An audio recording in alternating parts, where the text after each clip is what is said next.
What if I told you that one of the largest tech companies in the world is currently considered undervalued and might be primed to send share prices soaring? Now, what company could I possibly be talking about? Well, Microsoft. If you're not already familiar with Microsoft, Microsoft is one of the largest tech giants in the world. They run things like Windows that probably your computers are running on currently, and things like Office 365. Applications that you might use at work, stuff like Word, Excel, and PowerPoint. Now, Microsoft has been a giant for a very long time. You might be thinking, what else can Microsoft do to make us more money? Microsoft already has such a huge hold on the industry in terms of its 365 applications and also on its Windows platform. But what if I told you that one of Microsoft's applications and the field that it's entering into could bring a lot more value to Microsoft as a whole? In this video, I'll be breaking down exactly why I believe that Microsoft is currently undervalued at its current share price. According to the latest Morningstar report on Microsoft, they have given Microsoft a fair value estimation per share of $490. What this means is that this is what they think that the fair value to own a share of Microsoft is, $490. You might be thinking, well, okay. Well, the current price per Microsoft share is $430, leaving a $60 gap that we could potentially earn money on. Now, this is all just speculation and not fact, so do your own due diligence.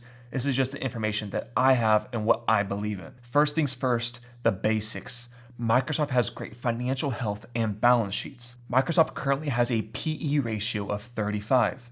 And in the tech industry, what normal looks like is anywhere between 25 and 35. A PE ratio is a price per earnings ratio.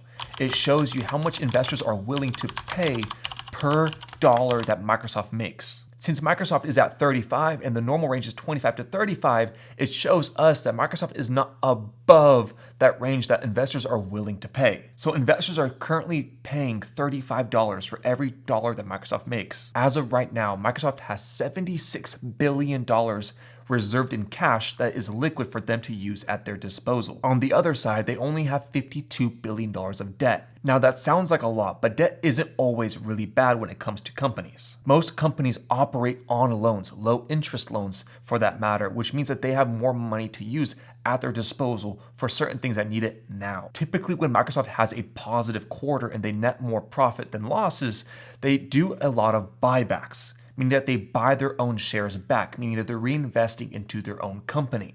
They also issue dividends out to shareholders. It's like a little gift for you for owning a share of the company. Another thing is called an economic moat. An economic moat is just the competitive advantage you have over your competitors. If you have a larger moat, it means that your competitors are less likely and are currently behind you in this race in technology.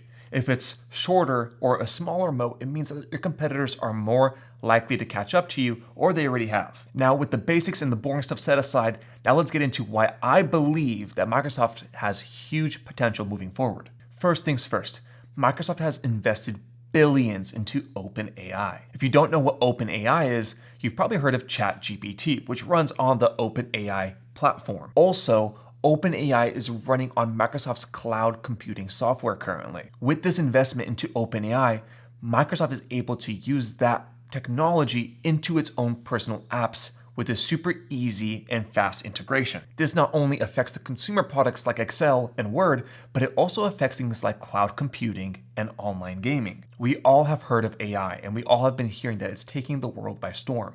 With Microsoft's investment into this field, we can see that they're putting their foot into the door of what AI looks like as a whole. Now, another thing that Microsoft has going for them is Microsoft Azure. What Azure is, it's an online supercomputer. So basically, if you have a very low powered computer that can't handle a lot of data, what you can do is you can use Azure, which is a cloud supercomputer, to do difficult tasks for you on a severely limited computer. It'll do all the heavy lifting and then give you back the information faster and cheaper than buying a traditional supercomputer. Azure is what we would like to call a software as a service system, meaning that you can use this software and pay for only what you use. So instead of you going out and buying a high power computer to do all that you need, video editing, photo editing, anything that takes up high amounts of energy, you can just use your normal computer on the Azure supercomputer cloud, pay for the amount of time that you use, and be finished with your project. This makes supercomputer type technology accessible to the consumer and also the retailer. Companies like Instagram can use Azure to put all of their photos and videos on. So whenever you load up Instagram, instead of Instagram servers trying to remember all the stuff that's on the feed, they can use Azure to be able to put all that information quickly and faster onto the platform so there's no delay. Another example is like Netflix. It can use that streaming software, and instead of you going on Netflix's servers to be able to launch that stuff, and with buffering times, it can be on the Azure network where it's already been buffered. It's already on that supercomputer cloud, meaning that you don't need to have a super fast computer or TV in order to stream live things. Azure has had a 30% growth since last year. So when I say that Microsoft has things under its belt that can skyrocket, this is what I mean. Based off of the articles that I've read and the research that I've done, this seems like a step forward into what the future of supercomputing looks like. It's going to be really interesting to see what Microsoft does and what other companies use that platform in order to use it for its business purposes. So we've covered balance sheets, AI, Azure, and there's one more thing, and that is Office 365 as a whole. Microsoft has seen an increase in its ability to get consumers